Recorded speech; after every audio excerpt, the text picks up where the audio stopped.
getting ready to go back over, but before we just had an interesting conversation on the break that I had to cut you off.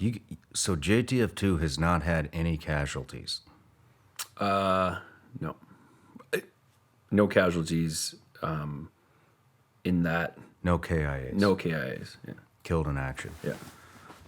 That's unheard of. Oh, yeah. It's wild. I mean, and like I was just saying, like, the sentiment is like, we're some lucky motherfuckers. Like, there's been guys shot up. There's been real close calls. Like, on the first point we were just talking about, like, there's a couple times where I'm like, oh, fuck.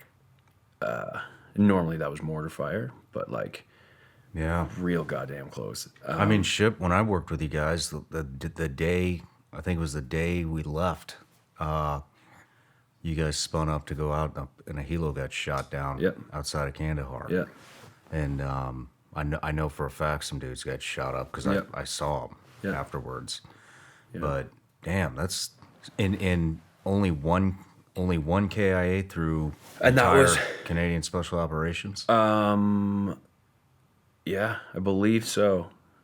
If there's something I'm forgetting, please forgive me. But like, I'm fairly sure, and that was the one I was just telling you about. I guess it would have been Roto 0 in Iraq, and it's a CSOR guy, and that was it, man. Wow. And like, yeah, again, just knock on wood, because you know, it's a crazy thing you're out there doing. It's been a long war. But yeah, and we are... Let's get into it. Blessed. Yes, you are. Yeah. Let's get into the next deployment. Okay, so next deployment was Roto number would have been Roto 6. For this one, I went with 4-man sniper team. I was the 2IC, TL and 2, number 1 and 2. Most of the deployment was we were trying every step of the way to get into Mosul. So we had, from the first Roto I was there, we were on a defensive line way back from Mosul.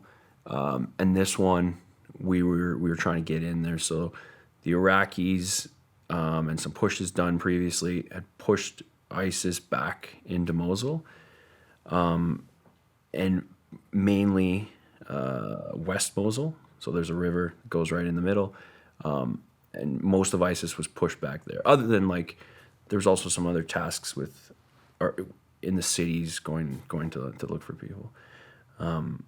But the whole time, most of that Roto, we'd go and do a few hits around the cities, and those were mainly like, no one wanted to scrap. It's like you're in someone's house with fucking panels in the middle of the night. They're like, yeah, okay, I'll come with you. So none of that was very dynamic. It was fun, but it wasn't anything really no crazy. Engagements. Yeah. And then so most of that Roto was that, but all of us really trying to press to get into Mosul. And like our TL was just like, he had his eye, as soon as we got there, he had his eye set on the Nineveh Hotel, which was like I think it was a 9-story hotel right on the river, west looking into East Mosul, where ISIS was like, that's where they were now holding. So the fight was kind of across the river. Are we getting into this already? This is okay. So what? Yeah. So I'll talk a little bit about the workup. Like I mentioned it a bit. We came back down to Texas again to train with Accuracy First, and we were starting to shoot like upwards of 3 kilometers. We're kind of like the group of guys in that troop, fucking phenomenal, just always pushing. And we were there, and we got this piece of kit, and it's a company, man, I hope we get it right. It's TACCOM HQ, I think, and they make a prism. So previously, long shots were like you dial on a sniper scope, and then you're holding in the reticle. So you'll be with the shooter spotter team. The shooter's not even looking at can't even be looking at the target. It's a different reference point, and then you're getting corrections off of that. Because in order to have the round go that far, like your gun is now required to point up in the air, essentially. So you can imagine if you're looking through a scope, you're looking high up on a building, higher up on an antenna, holding on a fucking cloud, like something like that, and just trying to get a correction. So what this prism did is it allowed us to have that angle, but also still see what you're aiming at. Okay. So we got like the first couple versions of it that were just like this piece of metal, just like here's how you put it on. And we were playing with those. What does it look Texas. like? It goes in front of the scope, and they're like they have a company, and it's like they're getting them out there now. This was like I think some of the very first ones. It just attaches on the rail in front of your scope, and it's like whatever a prism does, whichever way it's angled, I don't know. Yeah. So that when you're pointed up, the shooter's field of view still has the target in it. So what does it look like? A UNS or something? Yeah, sort of like a UNS. Okay. Yeah, these were like very rough first prototype kind of things that we brought with us, and it was just trying to piece together stuff so that we could reach out a little further and a little further. Is this something you would keep on your rifle fixed all the time, or very specific? No, it would be very specific, okay. Because you can't shoot someone at 100 meters with that on. Yeah. Like, you won't be able to see them. I've never. Weird.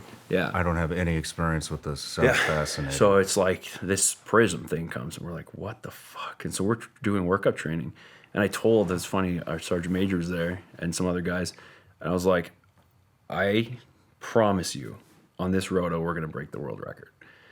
So that workup training, really? Workup training in Texas. Now it sounds extremely cocky, I get it. And then my sergeant major's like, what? It's like, I'm telling you, from the last time we were there, I know where we're going.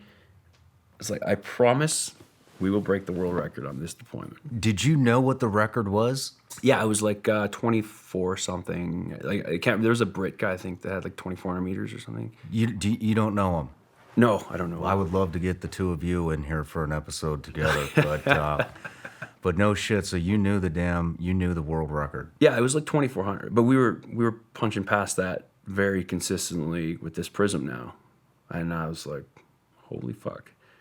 So that was before we deploy the first, and I think it was just over a 6-month tour, and most of it was just trying to get into that fight in Mosul.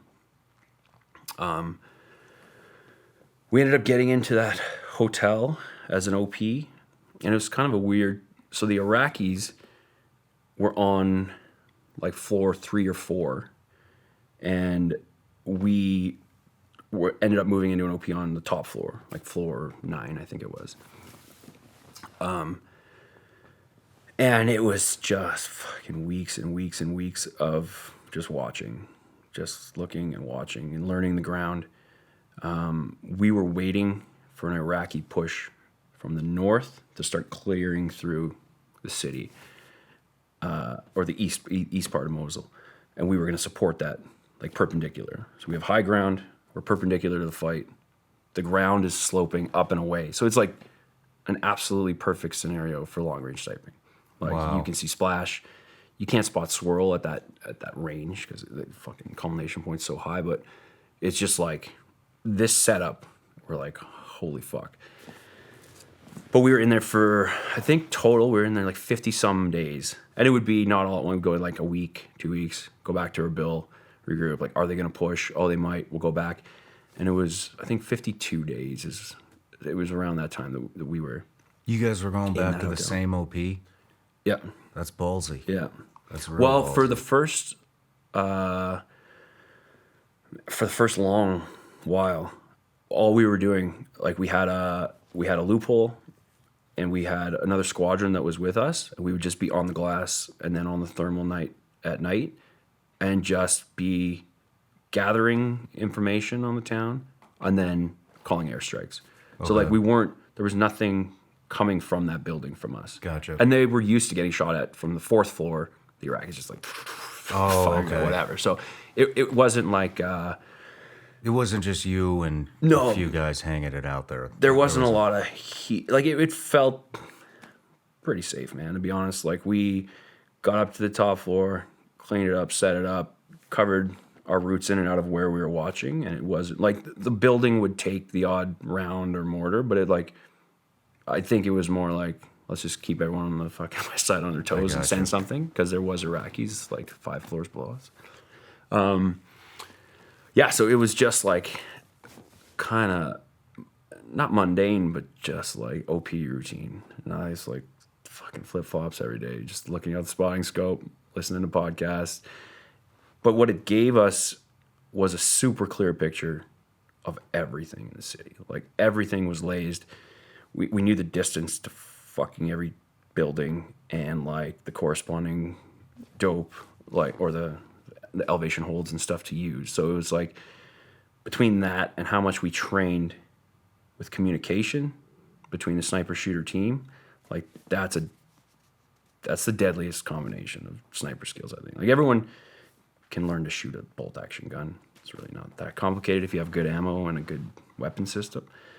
But like the communication and how fast and slick it got is what I think made like, because we supported that Iraqi push for like almost a week, and it was like very effective, but it was because of we knew everything. We're just like the corner of that building, we'd have a name for it, you knew where it was on it, elevation, here's your wind call, send it.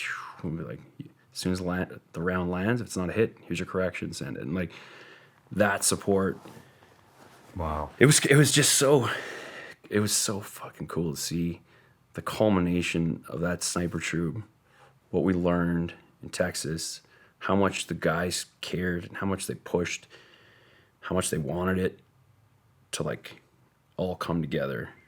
And it was like, it was pretty slick at some ranges that were, man, I bet we broke the record between the 4 of us. The previous one, fucking 5 times that week. Are you serious? Yeah, like 2,400. So the longest shot, like the 35-40, the battle kind of came a little bit towards us each day, up to maybe 2,100 meters. So like that week, all the engagements were from 3,540 meters to like 2 grand. So there was like a bunch of different shots, but we're like, well, fuck, we're not gonna say now we got 2nd place and 3rd place and 4th place and 5th place, because we're like, that was a long shot. We just were stunned. But I'll get into kind of how that was. But it was so, because the tour was kind of slow, and there was one thing that happened that like it almost fucking it like changed my fucking drive. It like kicked me into overdrive. So there was this ISIS fighter that got captured, and they were doing a debrief. I can't remember if it was an intelligence debrief or a reporter or something was talking to him. This goes back to like the human trafficking thing we were talking about downstairs earlier. And he was bragging about having raped like upwards of 200 young girls, because there's a human trafficking sex trade on the battlefield, like the battlefield of Iraq. I remember it being like just so fucking disturbing, but also like next level rocket fuel for what I wanted to do. Like it was, like to me that's it's the worst fucking evil there is. Like if you're gonna fight for a cause and you're gonna kill, you're gonna fight another war, you're gonna fight, guys are killing each other in a battle. That happens. It's part of fucking history and everything is. But like that specific, getting that information, every time we fucking killed someone, I was like, that number 200 plus was in my head. I'm like, that's 200 plus less that's going to happen tomorrow, starting today. Yeah. And it was like a fucking drive. I was so hungry. And this was like kind of my own internal purpose. I don't know if we talked a little bit about it, and I don't know the drivers of, why everyone's doing it. But for me, I was like, we need to stack these fucking bodies while we have the chance. They're right there. And like, I don't want any of them getting out.